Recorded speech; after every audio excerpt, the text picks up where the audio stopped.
We'll guide you through how to replace color in Pixlr. If you find this helpful, don't forget to like and subscribe.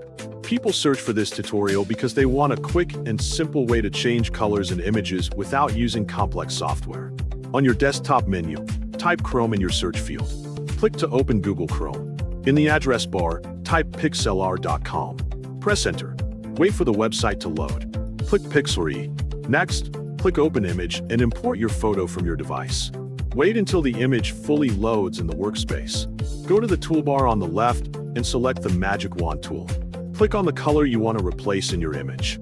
Adjust the tolerance setting to refine the selection and capture more or less of the similar colors. Hold the Shift key and click additional areas to expand the selection where needed. Make sure that only the target color is selected and no unwanted parts are included. Zoom in closely to check the edges of your selection for accuracy. Then go to the top menu and click Adjust. Choose Hue and Saturation from the drop-down list. Enable the Compare option if needed to see before and after changes. Move the Hue slider to change the color to your desired shade. Adjust the Saturation slider to control the intensity of the new color. Modify the Lightness slider if necessary to balance brightness. Click Apply to confirm the changes. Check the result carefully.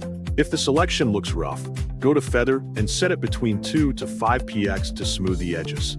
After that, deselect the selection and compare the before and after appearance.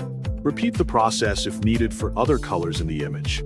Finally, fine-tune any remaining adjustments and save or export your edited image to your device. Ensure that you review each modification step by step to maintain consistent results throughout the image. Take your time when adjusting sliders so the color transition appears natural and not overly saturated or dull. If necessary, undo and redo changes to compare different outcomes and choose the most suitable version. You can also repeat the feathering and selection process for smaller details to improve precision and overall quality of the edit.